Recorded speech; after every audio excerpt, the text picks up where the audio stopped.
श्री स्वामी समर्थ। जय महाकाली। तुम्हा सर्वांना शारदीय नवरात्रीच्या अगदी मंगलमय शुभेच्छा। माता भगवती आई महाकाली सर्वांच्या इच्छा ह्या नवरात्रीच्या 9 दिवसामध्ये अगदी लवकरात लवकर पूर्ण करू दे।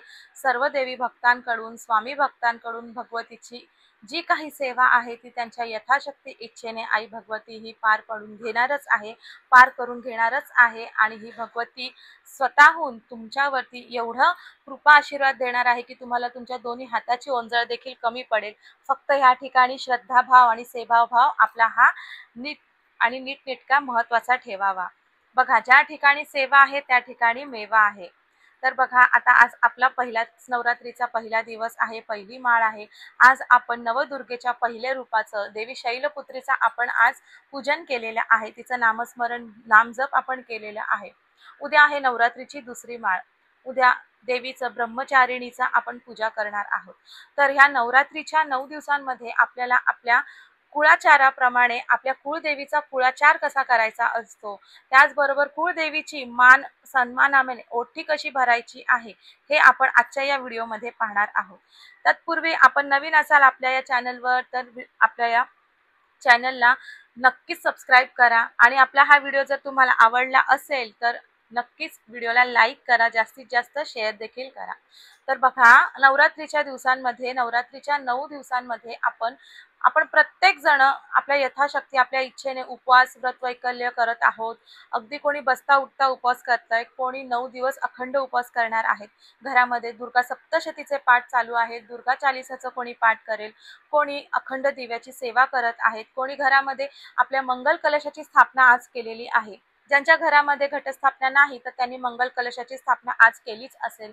तर याचप्रमाणे आपल्याला आपल्या कुळदेवीची आपल्याला मान सन्मान प्रमाणे आपल्याला ओटी देखील तिची भरायची असते 9 दिवसाच्या या 9 दिवसाच्या कालावधीमध्ये। आता ही 9 दिवसाच्या कोणत्या दिवशी आपल्याला आपल्या कुळदेवीची ओटी भरायची आहे तर ते आता मी तुम्हाला सांगणार आहे।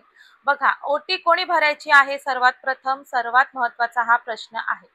ओटी ही घरातील जी कुलस्त्री आहे तिने भरली तर अति उत्तम। तिने तिच्या हाताने जर ओटी भरली तर पूर्ण कुटुंबाला त्या पूर्ण जे काही तिचं जे यश आहे, जी काही सेवेचा तिचा जो मेवा आहे तो पूर्ण कुटुंबाला मिळणारा आहे। म्हणून घरातील जी कुलस्त्री आहे तिने ओटी आवर्जून भरावी।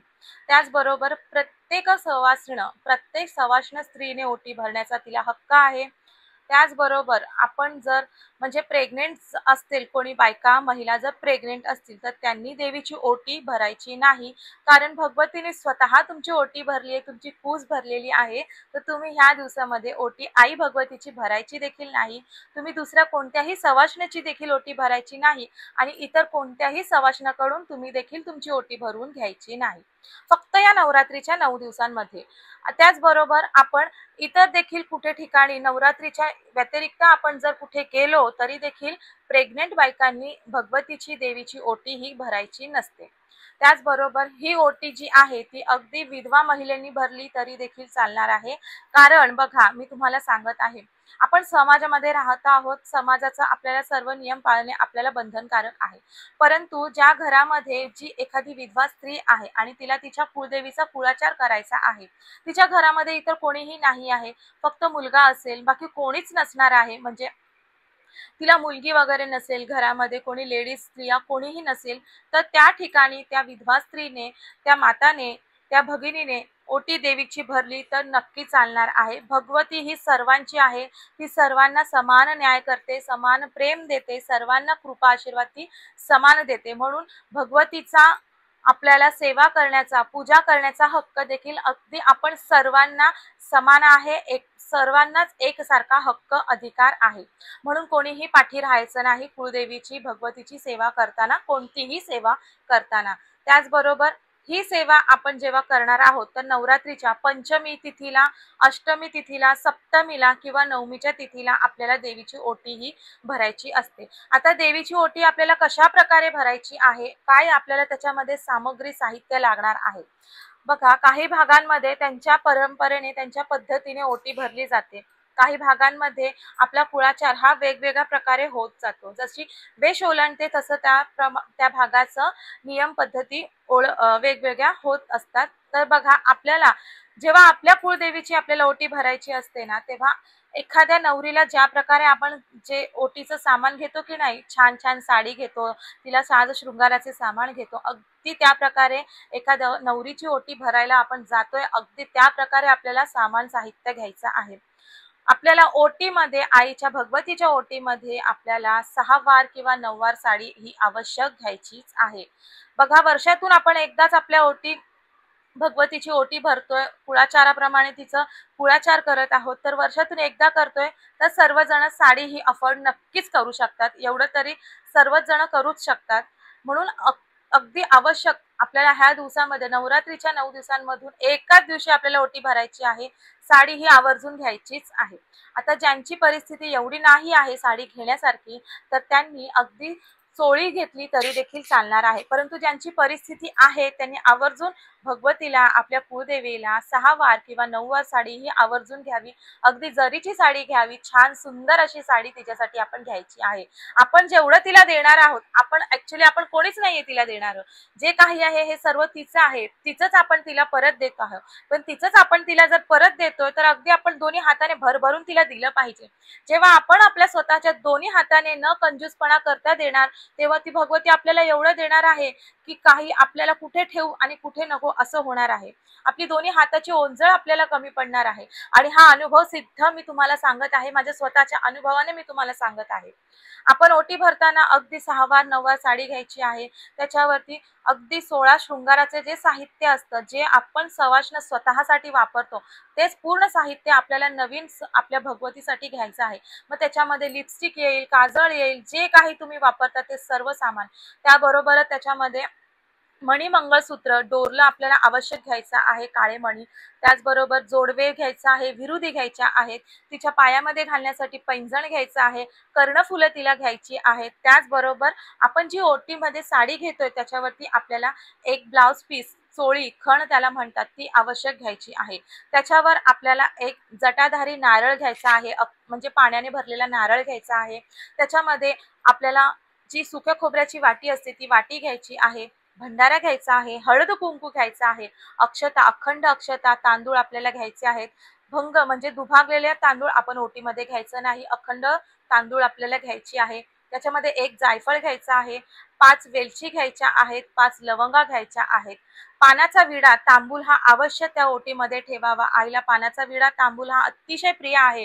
त्यात जर ओटीमध्ये तांबूल आईने पाहिलं तर तुमच्यावरती आई एवढी कृपा करेल की तुम्ही, तुमचा विश्वास राहणार नाही, तुम्हाला जे काही अशक्य आहे तुमच्या आयुष्यामध्ये ते देखील शक्य होईल. नक्कीच तांबूल, पानाचा विडा हा आवर्जून ठेवावा. आणि त्या तांबूलावरती नक्कीच आपल्याला एक लवंग रोवायची आहे. ज्या विड्यावरती आपल्याला एक जे लवंग आहे ती रोवून घ्यायची आहे आणि त्या प्रकारे आपल्याला तांबूल ठेवायचा आहे. त्याचबरोबर पंचखाद्य देखील त्याच्यामध्ये घ्यायचं आहे.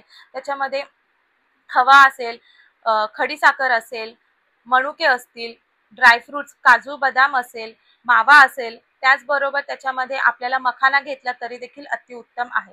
आता हे सर्व तुमच्या यथाशक्तीप्रमाणे तुम्हाला घ्यायचं आहे. केवढी क्वांटिटी घ्यायची आहे तुमच्या इच्छेने, तुमच्या यथाशक्तीप्रमाणे घ्यायचं आहे.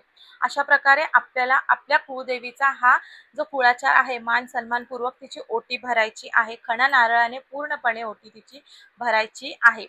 तर ही ओटी भरत असताना पंचमी तिथी किंवा नवमी तिथी, अष्टमी तिथी, सप्तमी तिथी ह्या कोणत्याही तिथीला तुम्ही ओटी भरू शकता किंवा नवरात्रीच्या अगदी पहिल्या दिवसापासून 9 दिवसापर्यंत कधीही तुम्ही ओटी देवीची, भगवतीची भरू शकता. त्याचबरोबर तुम्ही आपल्या घरामध्ये कुळदेवीची ओटी भरणार आहात, तर कुळदेवीच्या समोर आपल्याला ही ओटी घेताना पूर्ण जे एक ताट आहे ते तयार करायचं आहे. आपल्या छातीच्या इथे घ्यायचं आहे ते ताट, असं घ्यायचं आहे. नंतर आपल्या कुळदेवीच्या चरणी ठेवायचं आहे. परत आपल्या छातीकडे घ्यायचं, म्हणजे 3 वेळा आपल्याला असं घेऊन परत ते कुळदेवीच्या चरणी आपल्याला दाखवायचं आहे, समर्पित करायचं आहे. आणि ओटी समर्पयामी असं आपल्याला तिला म्हणायचं आहे आणि ती ओटी तिला आपल्याला समर्पित करायची आहे. अशा प्रकारे ओटी भरा, तिची छान खणा नारळाने ओटी भरा. अगदी मन मोकळं करून तिची ओटी भरा. मनामध्ये कोणताही कंजूसपणा नको, कोणताही तुझा भाव नको ठेवू.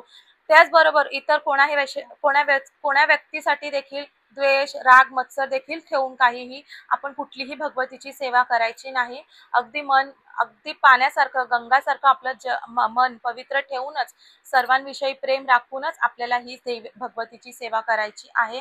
त्याचबरोबर ओटी भरताना आपण जेव्हा ही ओटी भरलेली आहे आपल्या कुळदेवीची, तर ही ओटी त्याच ठिकाणी आपल्याला ठेवायची आहे। नवरात्र झाल्याच्या नंतर आपण ज्या दिवशी घट हलवणार आहोत त्या दिवशी ती ओटी आपण घरामध्ये स्वतः ती वापरली तरी देखील चालणार आहे, किंवा मग इतर तुमच्या आसपास देवीचं भगवतीचं कोणतंही देवीचं तुमच्या ठिकाणी जर मंदिर असेल त्या ठिकाणी जाऊन ती ओटी तुम्ही तशीच्या तशी त्या मंदिरामध्ये त्या भगवतीला त्या देवीला तिच्या चरणी तुम्ही ही ओटी अर्पण करू शकता।